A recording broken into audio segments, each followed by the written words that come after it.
नमस्कार. मी शुभम कडककबरमध्ये आपलं स्वागत आहे. सध्या 12वीचे पेपर्स चालू आहेत आणि मुख्यमंत्री असतील किंवा जिल्हाधिकारी असतील यांच्या म्हणण्यानुसार कडक शिस्तीमध्ये सगळीकडे पेपर चांगल्या पद्धतीने चालू आहेत. पण काही असे केंद्र आहेत जिथे परीक्षामध्ये गैरप्रकार आढळून येत आहेत. आजचीच घटना आहे. आज दिनांक 20 फेब्रुवारी आहे. केंद्र क्रमांक 190 मध्ये बालाजी ज्युनियर कॉलेज बोरीमध्ये काही गैरप्रकार घडलेला आहे. शेटकर साहेब यांच्या भरारी पथकाने जवळपास 12 विद्यार्थ्यांना कॉपी करताना एक गैरप्रकार पकडण्यात आला आणि त्यांच्यावर कार्यवाही करण्यात आली. पण आता प्रश्न असा उपस्थित होतो की सगळ्या जिल्ह्यामध्ये चांगल्या पद्धतीने पेपर चालू असताना याच केंद्रावर या कॉलेजमध्ये जे काही कार्यवाही झाली यामध्ये विद्यार्थ्यांना पकडण्यात आलं. पण त्या ठिकाणी तिथं जे शिक्षक होते ज्यांचं तिथं नेमणूक करण्यात आली होती त्यांच्यावर काही कार्यवाही झाली का, किंवा त्या कॉलेज जो आहे तो कॉलेजचा जे काही सगळे मुख्य माणूस आहे किंवा जे कुठले लोक असतील तिथले कारभार बघण्यात त्यांच्यावर काही कार्यवाही झाली का. कारण देवेंद्र फडणवीस मुख्यमंत्री साहेबांनी सुद्धा सांगितलं होतं की संस्थेची मान्यता रद्द करण्यात येईल, किंवा जिल्हाधिकारी साहेबांनी जे काही सांगितलं की कुठेही कॉपी चालणार नाही त्या पद्धतीने चांगल्या पद्धतीने सगळीकडे पेपर्स चालू आहेत.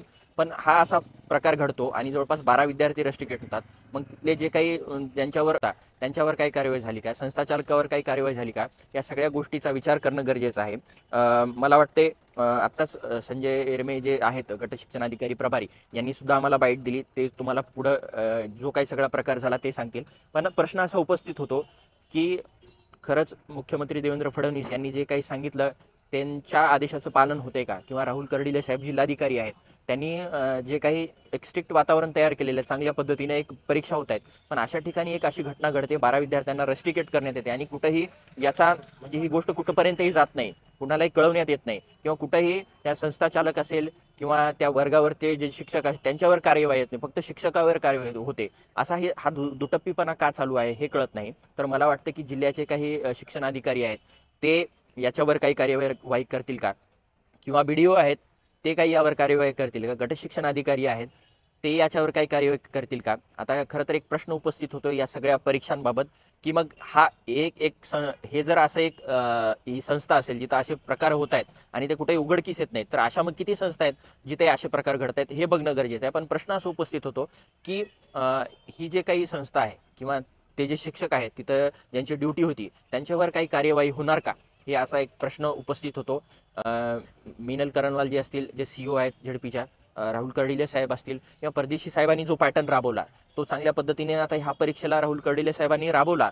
पण आजचा जो प्रकार झाला त्यांच्या कुठल्याही शिक्षकावर किंवा संस्थाचालकावर कुठलीही कार्यवाही झाली नाही, ती होईल का, आता एक असा प्रश्न उपस्थित झालेला आहे.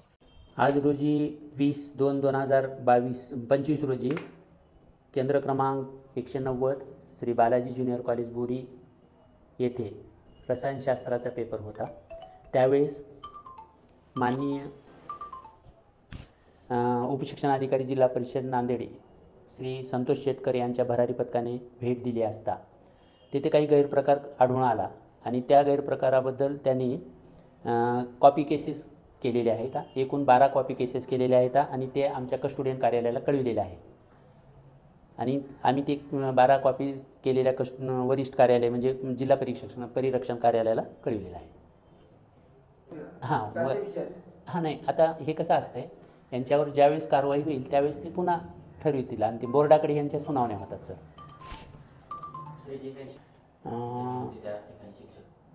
तसं तर ते उपशिक्षणाधिकाऱ्याने आम्हाला काही कळविलेलं नाही, फक्त 12 कॉपी केसेस झालेले एवढं कळविलेलं आहे. विद्यार्थ्यावर कारवाई केली आहे, पर्यवेक्षकावर काय केले हे आम्हाला सांगितलं नाही त्यांनी. सर जिल्हाधिकारी म्हणजे जे आहेत राहुलजी किर्डिले साहेब यांनी तर स्पष्ट सांगितले की जे काही शिक्षक असतील कॉपी म्हणजे पुरवणारे असतील किंवा त्या ठिकाणी थांबलेले असतील त्या ठिकाणी ज्यावेळेस रस्टिकेट झाले ते कॉपी करताना झालेलं असेल ना विद्यार्थी. आता प्रत्यक्षदर्शनी मी नव्हतो तिथं, माननीय शिक्षणाधिकारी आमचे प्राथमिकचे शेटकर सर आहेत त्यांना सखोल माहिती आहे याबद्दल.